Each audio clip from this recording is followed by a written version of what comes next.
because some of you may have seen the Neuro Pro 1 device, the previous version of the device, but there's a lot of more embedded aspects in this state-of-the-art new Neuro Pro 2 device that we can talk about. I will go through them briefly, and then I will open the floor for Penijean and Sanjay to talk more about some of the exciting features, some of the exciting protocols that is already embedded there. Let me get my device here. So here I do have my own device at home, and I was actually doing the meditation protocol in the morning from the one that Sanjay has embedded. So this device has a lot of features. You can actually see that with this version of the device, the aesthetic appearance is better. It is more comfortable, better contact. So each LED is in touch with the scalp just directly, more powerful LEDs and more LEDs. So we do have 10 LEDs over the head and 2 LEDs in the nose for this device. Each LED, though, is specifically on a very particular location, and then there's reasons for that. There has been enough research showing why default mode network is important, why salience network, why central executive network, all of those networks on the brain are working together, and each of them are very, very important. And so the reason behind each of the LEDs over the head is to cover some of those networks together. This device is connected through a phone that is provided with the device to the app, to the Vielight app, which is the graphical user interface. On the app, you would be able to customize everything pretty much. It's highly customizable. So on each LED, you can actually set what LED you want to choose and to operate. Maybe set all of the LEDs or just one of them, let's say the frontal lobe or whatever that you would like to make modifications. You can also change the frequency, set the frequencies between 1 Hertz, maybe all the way to 9,999 Hertz. You can also change the power. There's frequency sweep. You can sweep the frequency up or down. You can sweep the power up and down. And there's this new feature in the Neuro Pro 2 device that is, we have cross-frequency coupling on one location. So assuming that there is one LED on let's say on the, I would give an example as the frontal LED, and then you can have 2 frequencies pulsating at the same time on that LED. So on one specific location, you can have 2 frequencies operating at the same time. So these are some of the high-level functions about the device that I wanted to talk about. Each LED is specialized. We have our own designers and engineers in-house that would come up with the power, and the power is actually very much sufficient for the brain penetration. And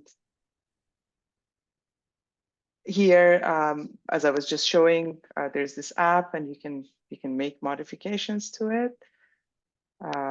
Just wait for 1 second. There. And lastly, this is the overall feature. So the 2 intranasals that we have with this device that we didn't have with the Neuro Pro 1 enables us to target, let's say, do cross-functional or cross-locational aspects of the brain. And for some of the experts in the field, let's say, using the right nostril and maybe the left side of the brain simultaneously would enhance the synchronicity of the brain. As I said, there's a cross-frequency coupling features in this device for enhanced synchronization of the LEDs. And lastly is the embedded protocols. So We do have several protocols from our own end. So we have the alpha protocol embedded, which all the LEDs are pulsating at 10 hertz altogether. We do have the gamma protocol, which all of the LEDs are pulsating at 40 hertz. We have one protocol which is called alpha gamma. So it has 10 minutes of the alpha, 5 minutes of break, and 10 minutes of the gamma protocol. So in that duration of 25-minute period, you would get both the alpha and the gamma protocols. And very, very, very exciting stuff. Protocols from Sanjay and protocols from Penijean.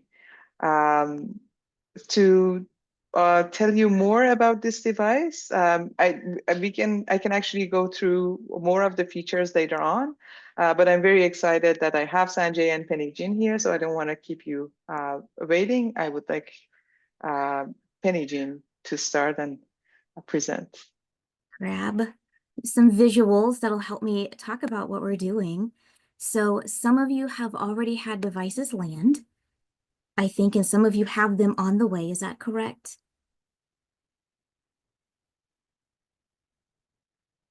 Okay.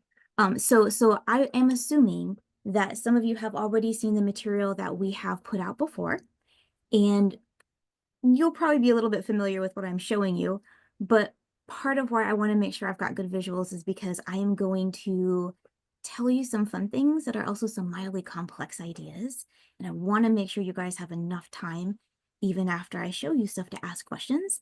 So I'm going to give you a little overview and then pass it off to Sanjay.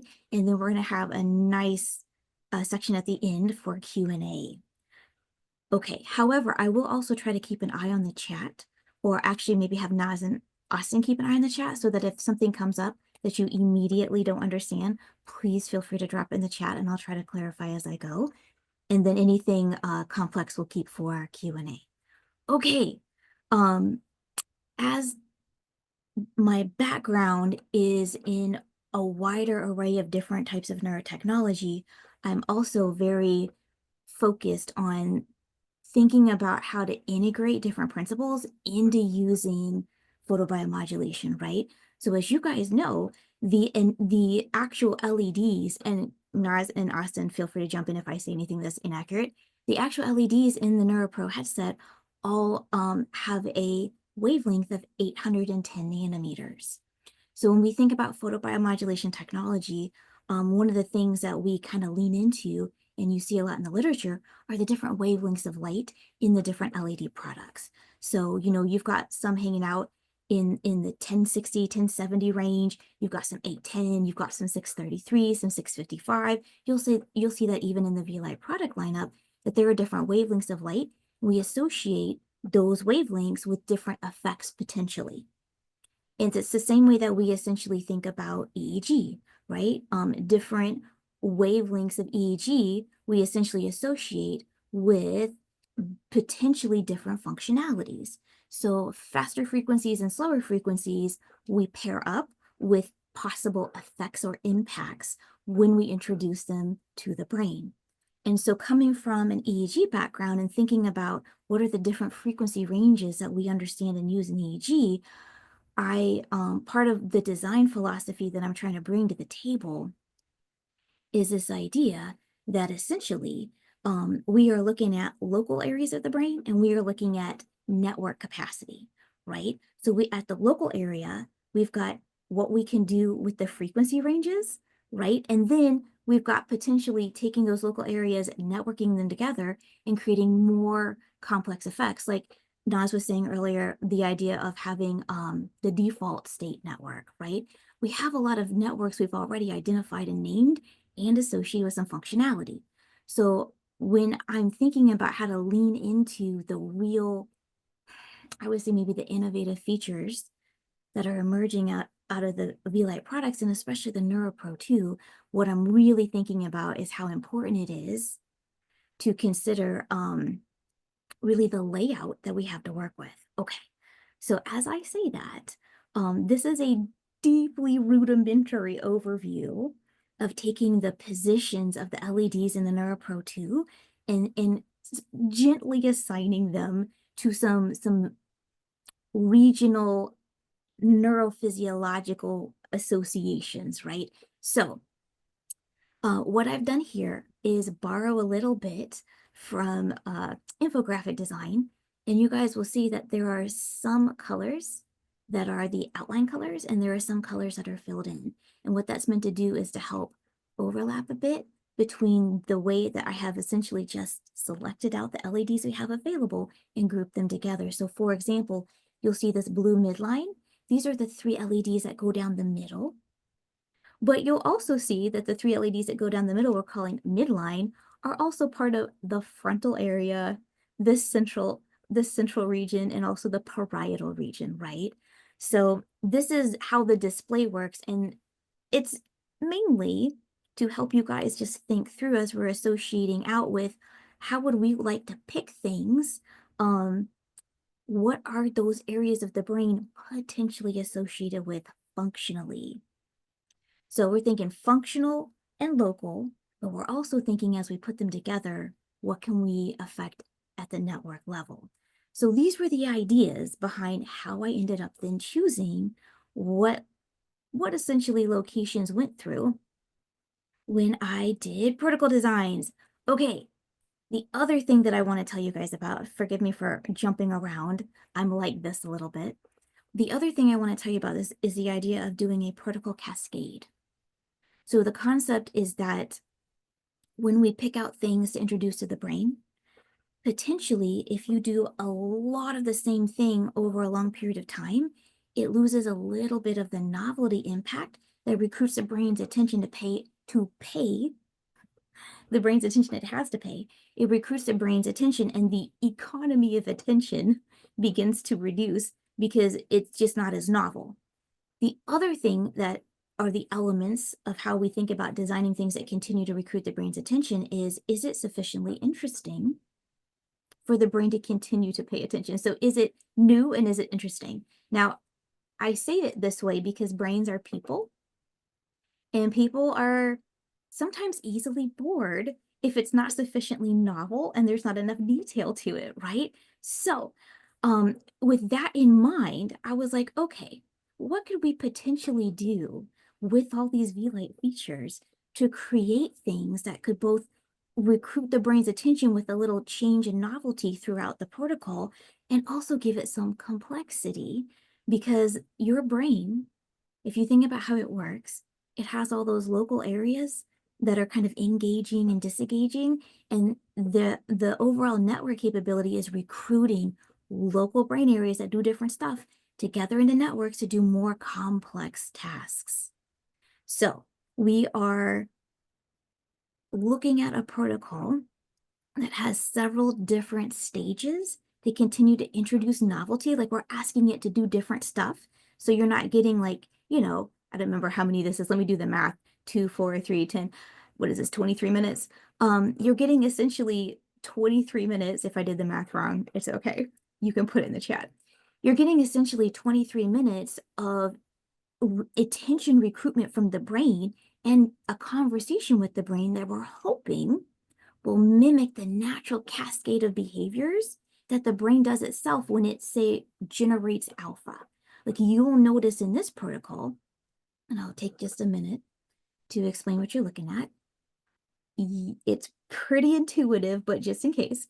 So this is the map of the LEDs that you have available to work with. The in left and the in R is nasal left and nasal right. So we're looking down from the top. And when we were thinking about what is it we want a brain to do when it relaxes and recovers, a lot of the literature behind how does a brain shift from a very engaged state to a relaxed state centers around alpha behaviors, right?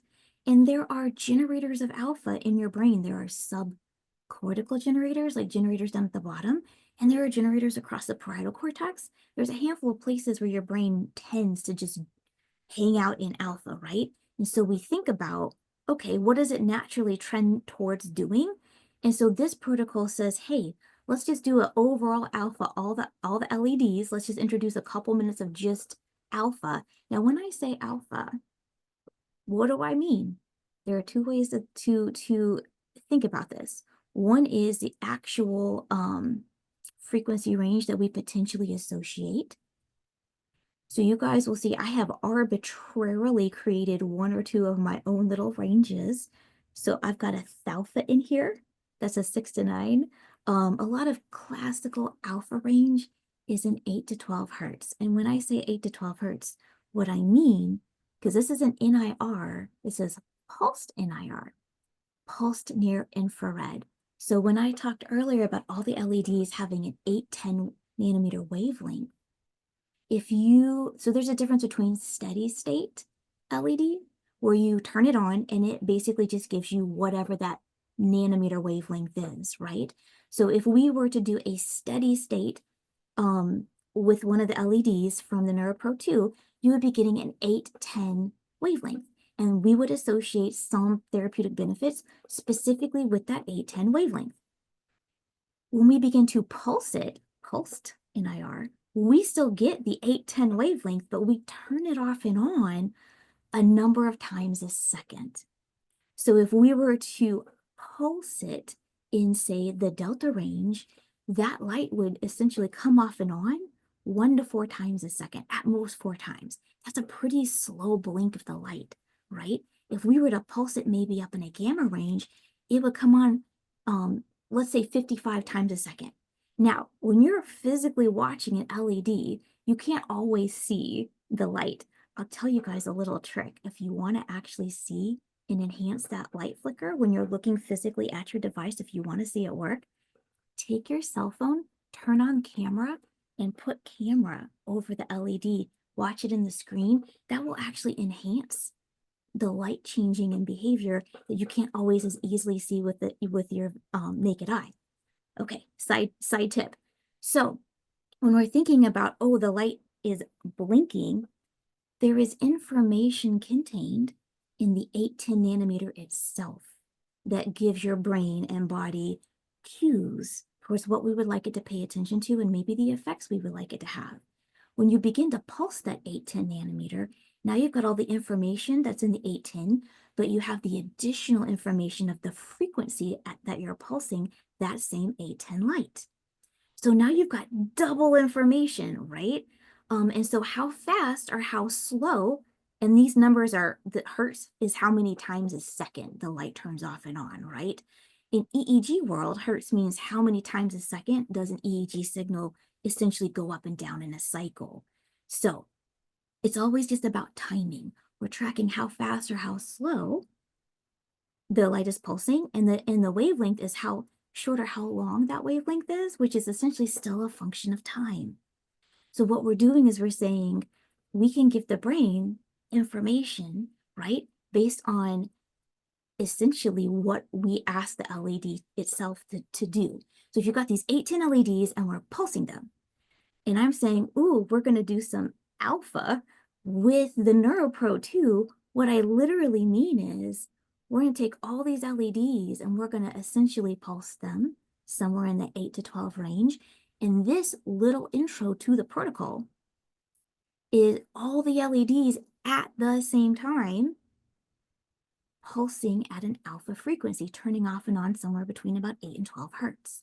Now, part of the design elements that I think are relevant when you guys are looking at the options and choosing from them, or trying to make your own options, is thinking about, if I have all the LEDs do the same thing at the same time, I'm going to have a very synchronous, widespread, global attention effect. It's basically asking the whole brain to kind of hang out in the same frequency range.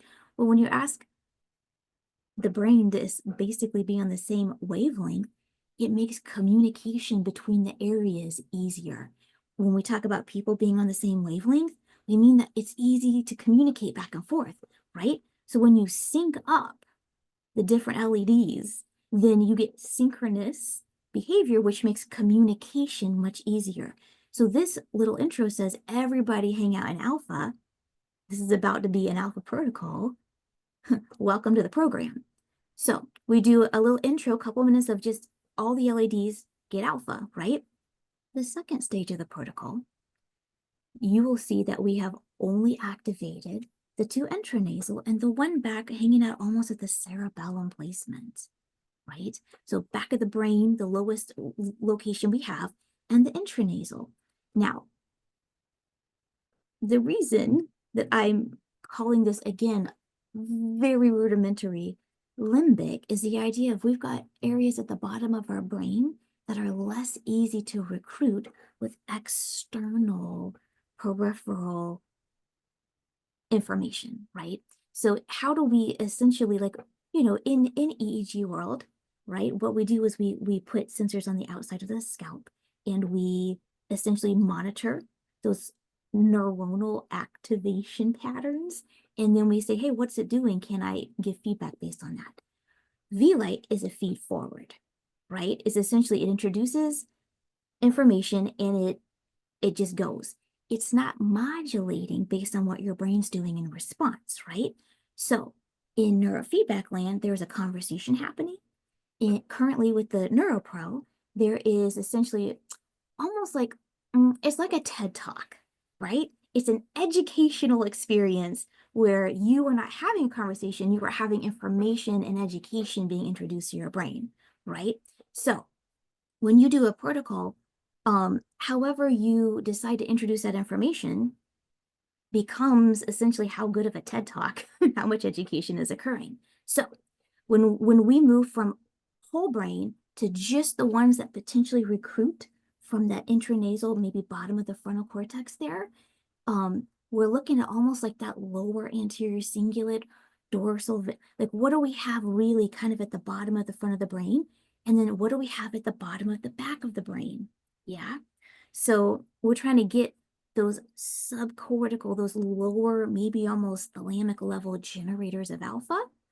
And you'll notice it's a alpha, a very slow alpha from the bottom of the brain. Because how does the brain naturally produce and create alpha? How does it propagate across your brain? So we say, hey, everybody, this is about to be an alpha situation. And then we start to generate or stimulate what we think are the alpha producers naturally in the brain. And then we say, cool, all right, we've stimulated maybe some alpha behavior at the bottom of the brain. Let's now, again, pull everybody back into the program, alert the brain. We are going full alpha here. And then we give it something a little complex. These have mostly been simple. Everybody, bottom of the brain, everybody. All right, now let's do a little more independence. So the fun thing about a chiastic stage in one of these protocols is that it's going to actually take the front left nasal, and it's going to sync up its behavior with the right side of the brain. The right nasal is going to sync up behavior with the left side of the brain.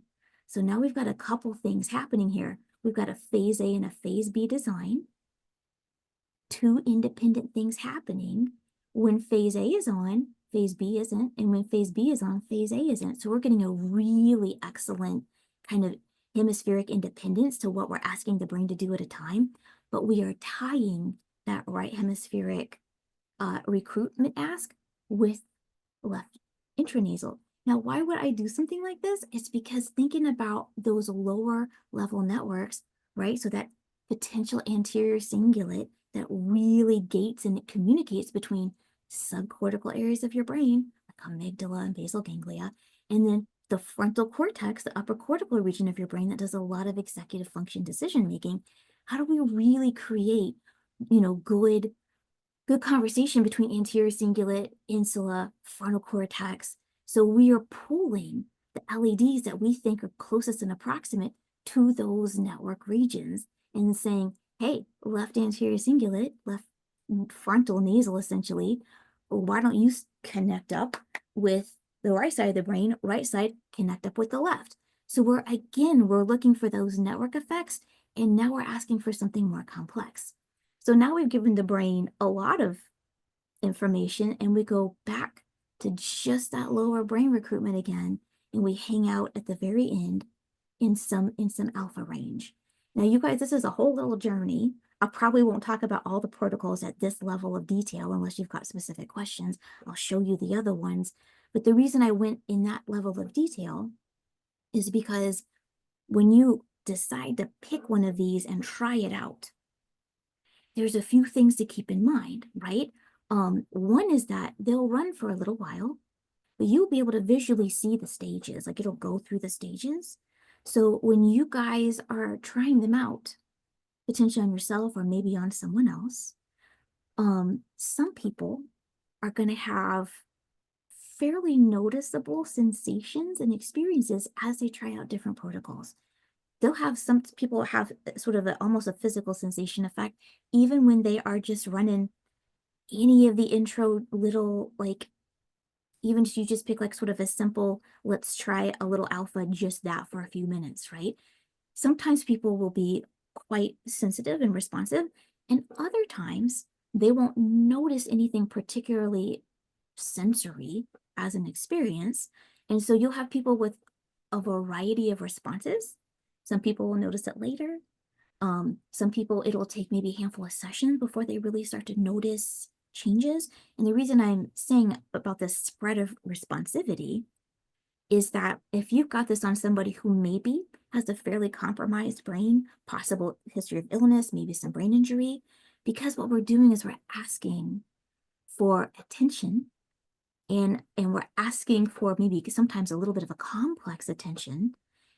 People who have less resources to give us to pay attention, or potentially have less capacity to do complex recruitment tasking, they may become fatigued, a little headachy, maybe even like mildly dizzy. People may actually have like physical sensations when we ask their brains to do something that exceeds the threshold of capacity. So if you're working with people that you know potentially have a history of significant brain injury or illness, or maybe some some physical vulnerability or limitations, and you were like, hey, let me try some of these, it looks like it could be good for you, and they start to flag or feel a little overwhelmed, you are absolutely welcome to simply stop or pause the protocol. There is nothing in the design that requires for you to complete it. As I've been testing these out with people, some people have said, I really love the first couple stages of this protocol, but if I do the whole thing, I feel like it's a little too much. And I'm like, excellent. Just cherry pick out of it what works for you. Because part of the point of the design is to give someone like a whole arc, like a whole narrative experience for the brain to learn something from, and to help model the brain shifting back and forth between different things we'd like for it to be able to do. However, there aren't any rules that you have to do the whole thing. So you guys are very welcome to try stuff out, see what's happening in the different stages, stop it when you want. It's designed to be useful and independent components, and for the whole thing together to work as a cohesive design. Okay, so I've got 4 more protocols you guys will have that I'm going to do a quick little overview of, and then I'm going to pause and essentially give the floor to Sanjay. But maybe before I do that, I'll take a quick peek at the chat. Let me give you, Austin, is there anything happening that I need to check in that we can't save to Q&A? Are we okay so far? Nothing too urgent. Yeah, but just a bunch of questions coming in there. Yeah, Naz, I don't know if there's any you want to point out, but I think the rest can wait till Q&A. We will absolutely answer those. Okay, so the 5 protocols that you guys have from me are going to be relax and recover, emotional balance, focus, flex, and nod to the kids, and enhance. And the point of these, you'll notice, so I'm going to talk about each of them just a little bit. You'll notice emotional balance is a theta to beta. You will see that focus is pretty much mostly beta action. Flex is alpha gamma. And then enhance is theta gamma with a little bit of an alpha stabilizer at the end. Now, the reason that they are designed this way is to kind of span the potential options of that pulsing frequency range, right? So for example, with emotional balance, there's been some really kind of lovely,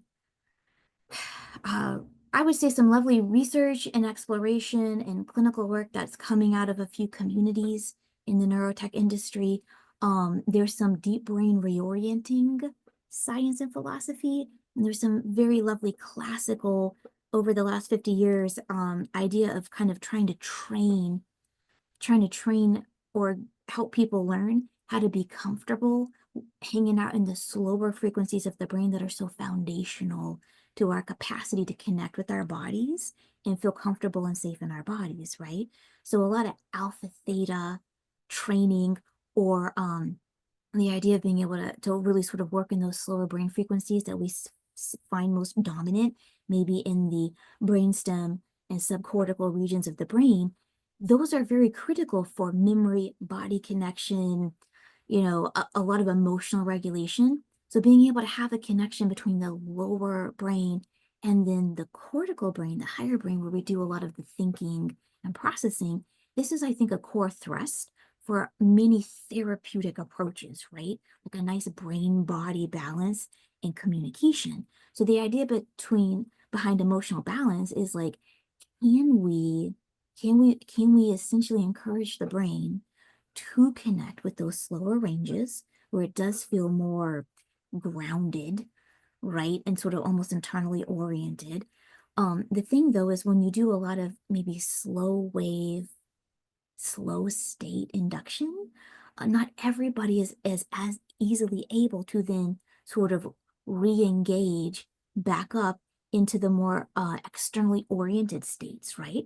So this protocol is meant to create like a nice grounding experience, but then at the end to have like a gentle reconnection back to the mid-range beta frequencies that are essentially what you use when you are orienting to and alert to the external environment around you. So sort of a theta range is more about what's happening inside you. A mid-beta range is immediate environmental observation, right? This doesn't go all the way up into fast betas and gammas, where it's very much external orientation. This is a, can we ground you in your body and then not leave you in that deep state? Can we then gently pull you back to like just an immediate surrounding awareness? So the idea behind this is, when you're really stressed out and overwhelmed, can we give you something kind of gentle and stabilizing, but not leave you too deep in the state? And I think that this one can be quite useful as a standalone, but also as potentially an adjunctive to other therapies. Okay. Focus is definitely hey guys, let's take you through a little beta adventure, because the faster frequency beta ranges, and for people who don't have the background in this, when we're thinking slower pulsing to faster pulsing, the idea is that there are slower internal states and faster external states that allow for us to essentially shift states or tasking behaviors. We need to be able to pay attention to what's happening inside of us. We need to be able to relax and sleep and repair and heal. And we also need to be able to pay attention to what's happening outside of us, what's going on in the world, how do I process what's coming in and then reply to it. So faster frequencies like betas and gammas is where we hang out to do that sort of externally oriented processing. Slower frequencies is where we do a lot of sort of memory storage and consolidation, like the more internally oriented physiological tasking, right? And then alpha is the range where we essentially are right in the middle. We could slow down into more internal. We could speed up into more externally focused. It's a lovely bridge that helps us with that state flexibility, right? So when you're thinking, oh, I really want to be zoned in and productive, betas are usually the range that we hang out in to do maybe focused productive tasks. So the thing is, the faster you go, the more externally oriented the tasking. So we're thinking low beta, mid beta, high beta, right? We're going like more and more focus. So when I designed this one, I was like, all right, listen, let's absolutely go mid beta, high beta, but you'll notice at the end, there's a couple of minutes of low beta. Now remember, I said, the faster the frequency, the more sort of externally oriented the tasking and the more maybe focused you might find yourself. Here's the thing, right? If I just ran you up into high beta and left you there, you might be quite focused, but you might have trouble with that state flexibility, right? So if you need to maybe multitask, or you need to maybe answer a question from somebody, I don't want to leave you in a hyper-focused state where it's harder for you to mediate maybe interruption or complexity. So at the very end, you've got just a little low beta to make sure that you don't go completely off the high beta cliff. You guys will probably see as we're going through here, I'm trying to think about what it is that we want the brain to learn and experience and potentially be able to do, right? This one, so there's a lot of history with Vielight and alpha and gamma. Alpha and gamma have essentially been adorable. I'm just touching things on my trackpad, my apologies. Alpha and gamma have been, like the 10 hertz and the 40 hertz have really been kind of a strong historical research approach, because, you know, what's lovely about 10 hertz is it gets you right in the middle of that alpha range for that state flexibility. What's lovely about 40 hertz, it has you up in gamma for that steady state persistence. So alpha is kind of about, can we help your brain be more flexible? And gamma is about, can we help you be more, almost like a little bit like peak performance? Can we help you be more focused and engaged? And so between those two, you represent a lot of the behaviors that people have trouble with, flexibility or essentially focus. The behaviors people have trouble with that turn into the ways that they find their performance or functionality affected. So this is essentially a slightly more complex version, because what I'm doing here is being like, okay, let's make some slightly more kind of complex alpha behavior. But this gamma sweep, the idea of a sweep is we actually go through multiple frequencies. So this isn't just 40 hertz. This is actually, was this 11 minutes? This is actually 11 different gamma frequencies that are all around that 40 hertz range. So we're like, hey, let's take advantage of that whole gamma range that we could hang out in. So this is just a slightly more complex version of taking alpha and gamma, because also the other thing we experience is not everybody has a great response from jumping straight from 10 hertz to 40, right? So if you do it 10 hertz and you do it 40 hertz, some people will have lovely effects and other people will be like, that's a pretty abrupt jump, right? Between like a sort of an alpha state and then like a focused gamma state. So this also helps to gently introduce or sort of ramp you up from an alpha to a gamma. Okay. And then that very last one, enhance. This one I kind of love, because all of the protocols that I've made for you, they are meant to represent somewhat the frequency ranges that you could play in and engage in and design with, but they're also meant to help demonstrate a little bit the different features that are available to choose. And this one really highlights the cross frequency features, right?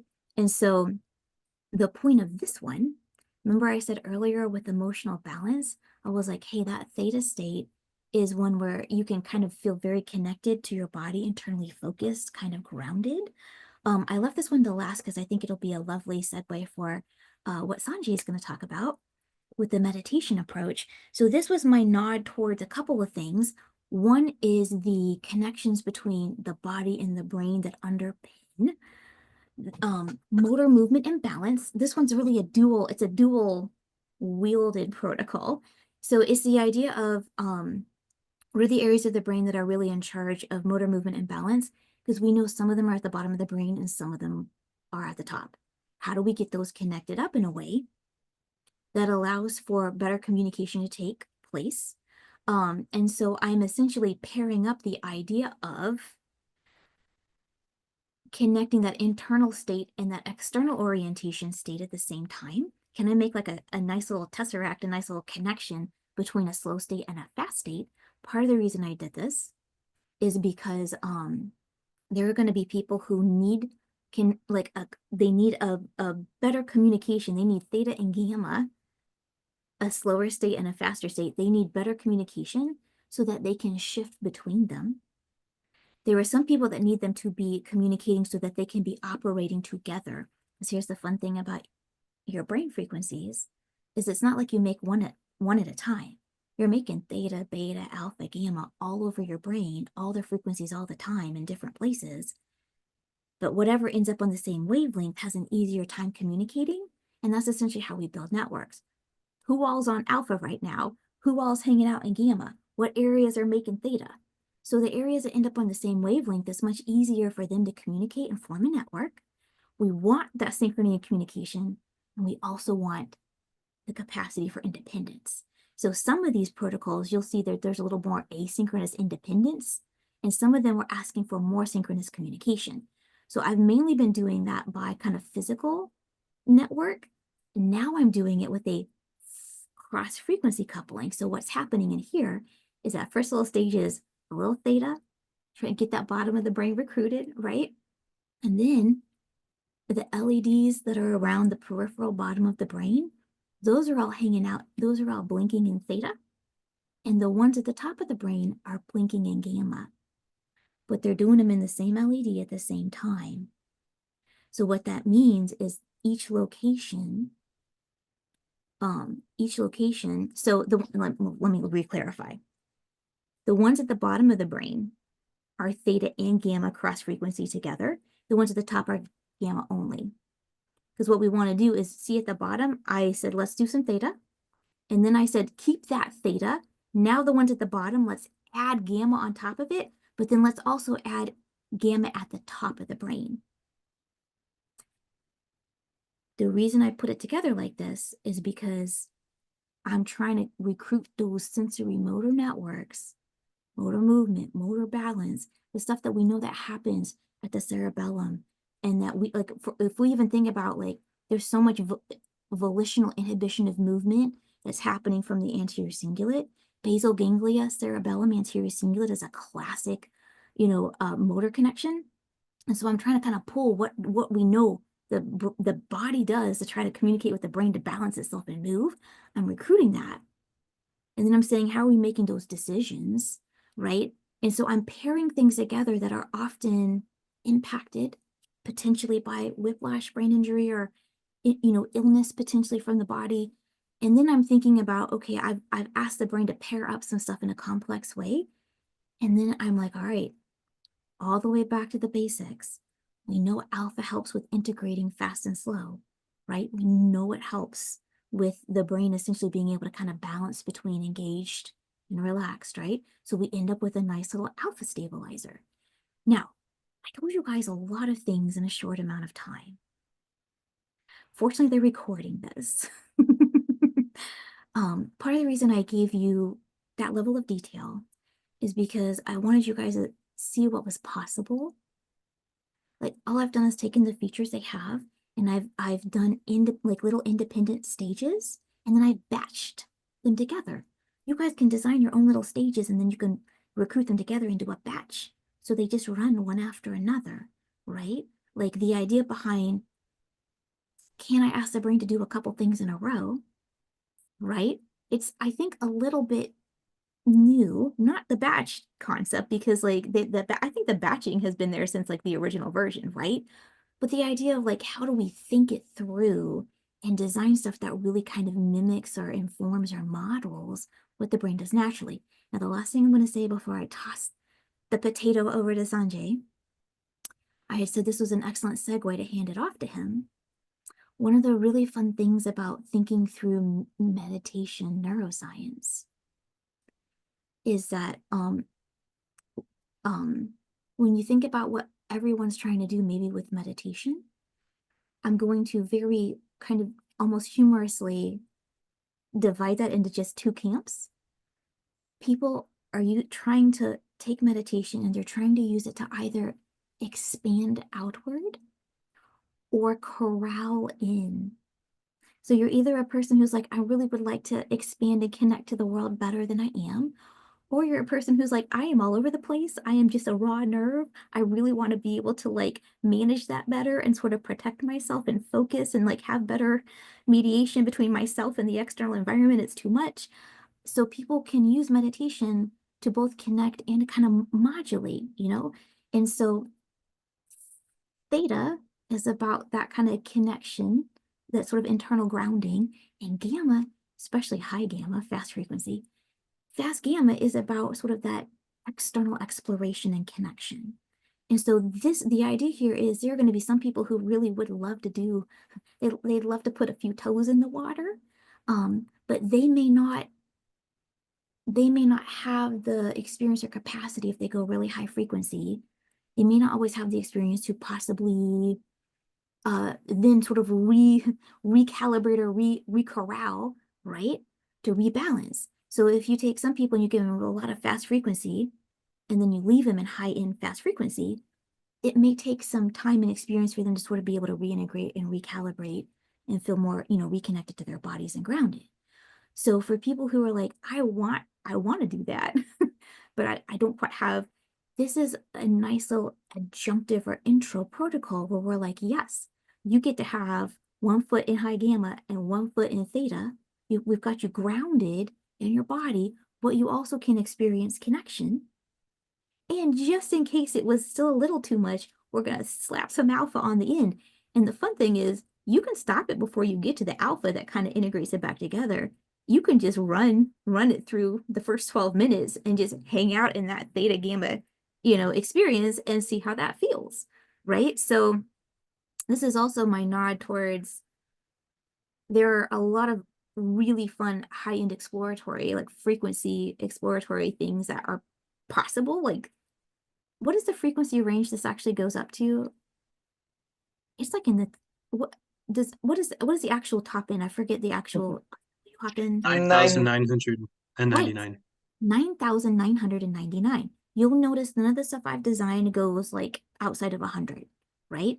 Not because the potential isn't there. The potential is incredible, but just because these are introductory, right? And we're trying to kind of stay in some ranges that I think are less adventurous right at the beginning.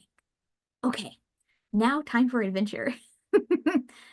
Sanjay, I'm gonna stop sharing and I'll go take a peek at the chat and make some notes while Sanjay is taking it over. Thank you, Penijean.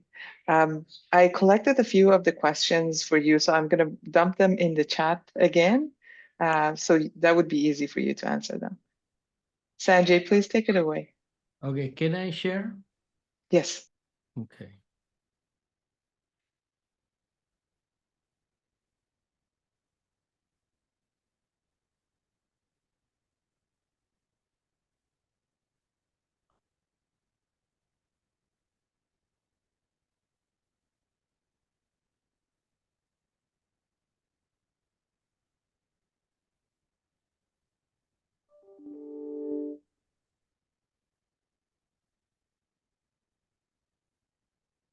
Well, I'll come back to that in a second. Hi, everyone.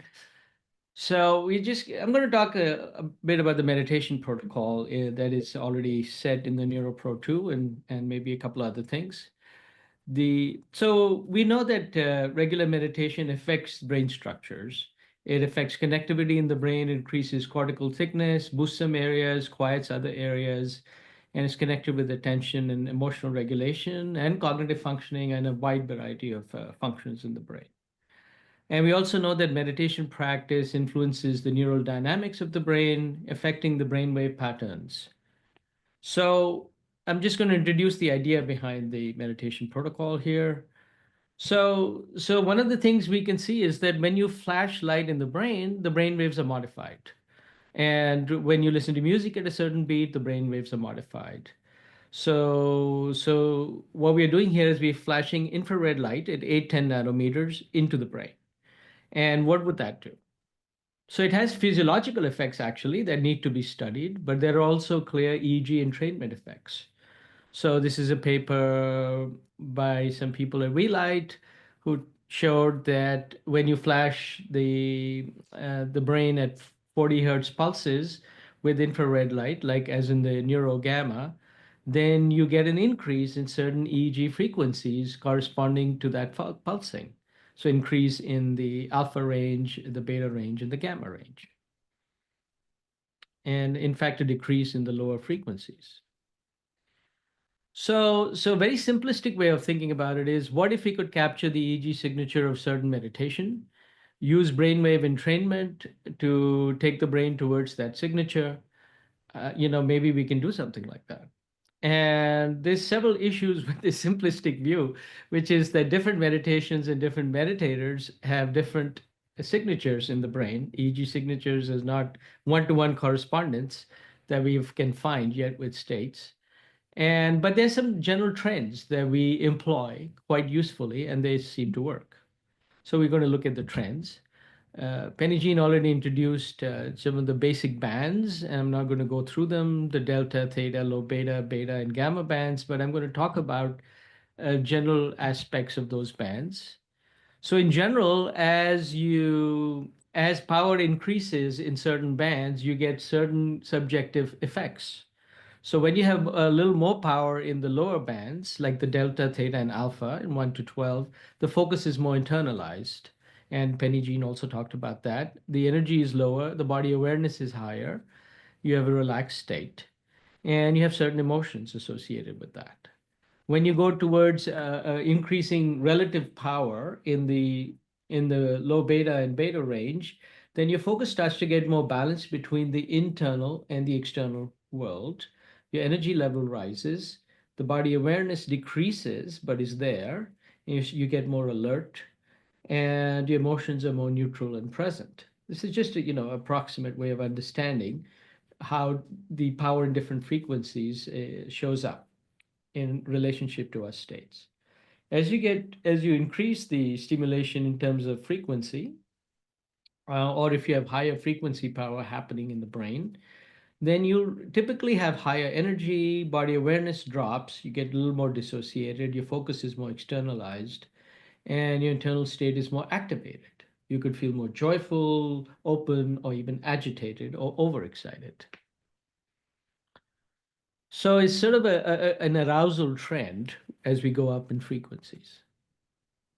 So this is what I was saying, that as you increase the frequency of stimulation, say with something like the Neuro Duo, your energy level will tend to go up, body awareness will go down, arousal will go up, and focus will go up to a certain degree, and then it may break apart.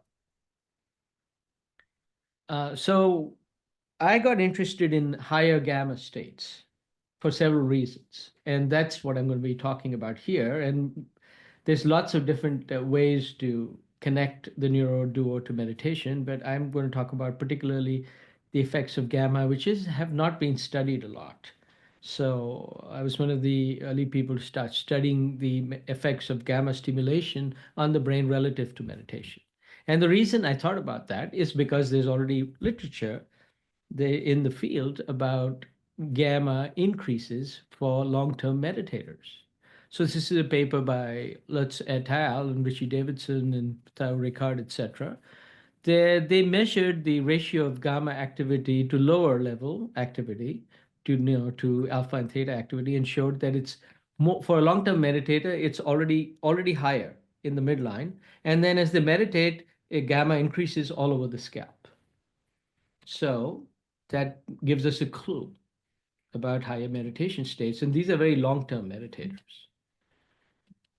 In general, I would say that it's an interesting way to think about this, which is that you can think of frequency as an index to states of awareness or the experience of yourself. So as you are dropping into more of a low frequency state, let's say theta, delta, and you have increasing relative power in those bands, you're dropping more into the body level, the instinct level, the unconscious, the pre-personal, and the pre-rational levels of the mind. So typically, we do something like alpha theta training to go back to old memories and support reconsolidation of trauma and old memories. We'll use this theta training. And theta, can go into a hypnagogic state, be in a dreamy state, and access your imagination. And normally when we're functioning like right now, I'm talking to you, there's relatively more power in the middle beta ranges, because this is associated with our usual mode of functioning in society, where our focus is a little more externalized, it's more intellectual thinking, and has to do with how we normally operate with a certain level of identity. Now, if we start to increase the relative power in the higher frequencies, then there is some possibility of accessing more of dissociation from the body, but also the superconscious, the transpersonal, the spiritual, and the post-rational realms. So that was just a way I've understood this by studying some of the frequency effects over time. And so we'll talk about how we might utilize this idea. So here's another paper that talks about increased gamma brainwave amplitude and power compared to control in different meditation traditions. And we actually know that the brain produces high frequencies in the range of 40 to 200 hertz during normal functioning. You just can't measure them because the skull, this thick bone here, it acts like a low pass filter. It stops the high frequencies from being measured and easily. When you put an electrode on the skull, it's hard to measure the high frequencies. They get blocked. But that doesn't mean the brain isn't producing them. And so you can measure them, for example, if you're doing some surgery and you put electrodes right on the cortex. Also, for example, if you take a psychedelic like DMT, a psychedelic compound like DMT, and you can show that, there's studies that show that ingestion of DMT is associated with higher gamma power and higher synchrony in the cortex. So I'm just making a case for why gamma is interesting. Yeah.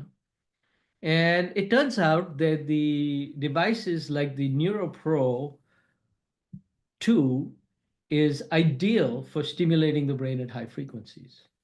Now, I've tried to stimulate the brain at high frequencies with microcurrent, for example, and it just gets, it doesn't do well. It just goes through the skull and spreads all over. The frequency characteristics are altered.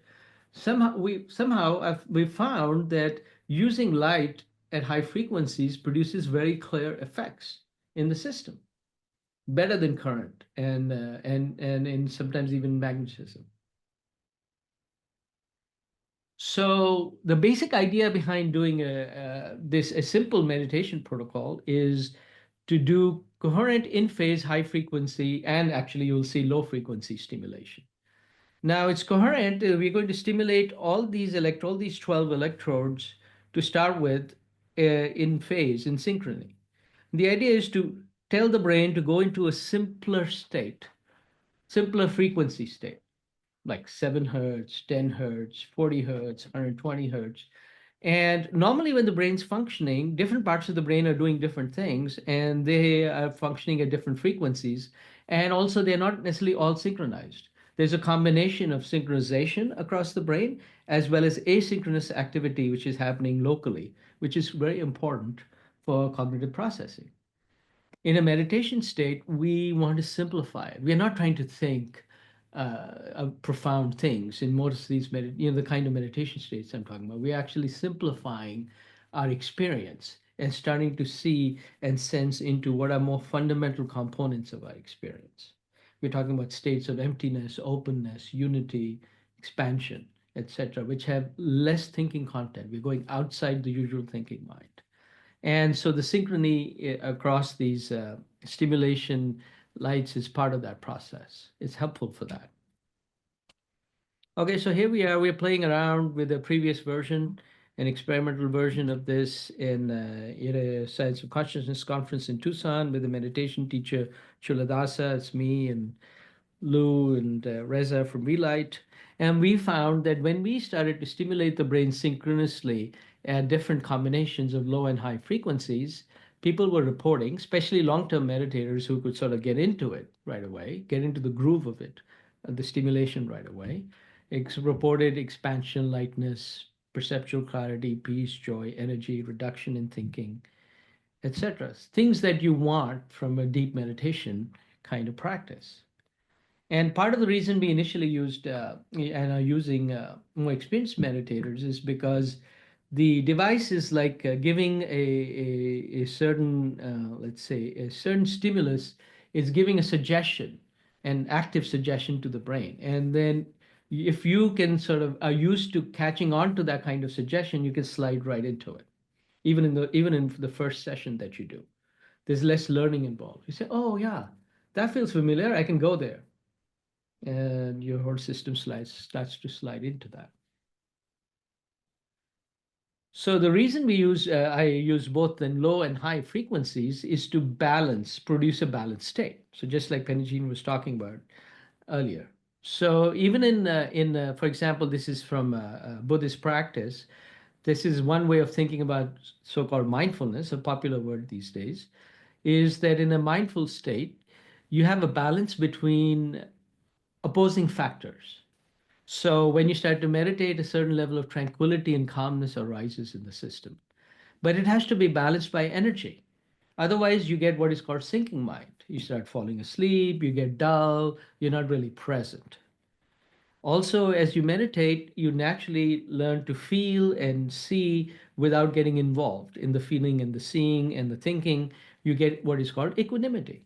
You decenter and you're just coming to an acceptance with whatever you are experiencing.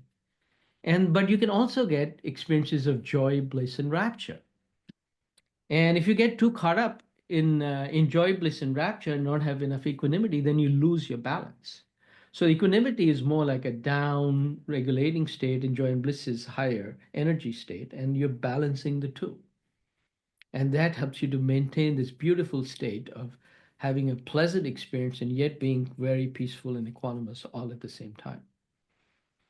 Similarly, you develop concentration, and concentration is one-pointed focus, and then you may investigate the nature of your experience in meditation, which actually disturbs your focus somewhat. So again, you're balancing these two factors.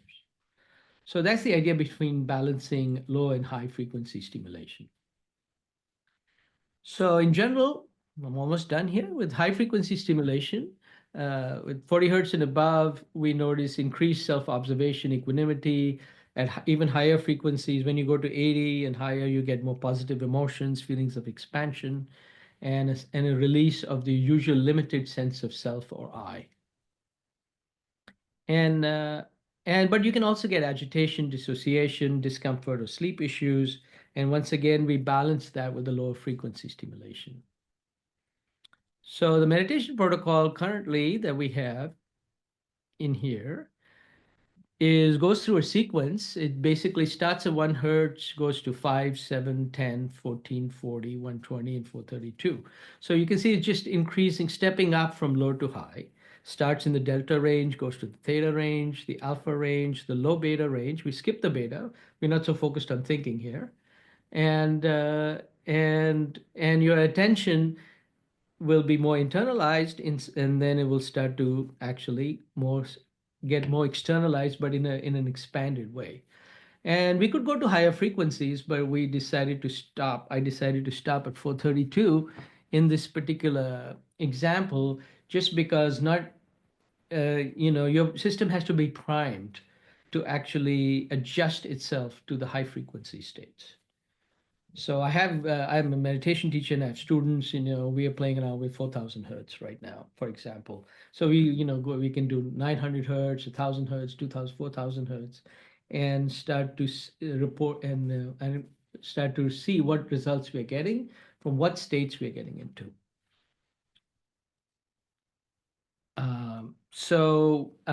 We've done a pilot study with meditation and this kind of protocol with 20 long-term meditators with 3 sessions, a baseline session, an active session, and a sham stimulation session. It's a single blind crossover study. We did a pre and post EEG for each session and some meditation measures. The primary measure we used was the mystical experience questionnaire.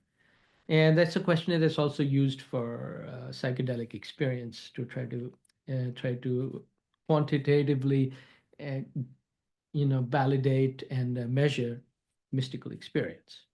So it has 4 subscales: mysticality, transcendence, positive mood, and ineffability or paradoxability. So we found that overall on the mystical experience scale, the active condition of meditation along with active stimulation has an overall statistically higher score, that there was some positive benefit from doing the meditation protocol. So beyond just the anecdotal reports. I'm going to stop here with that. All right. Let's see here.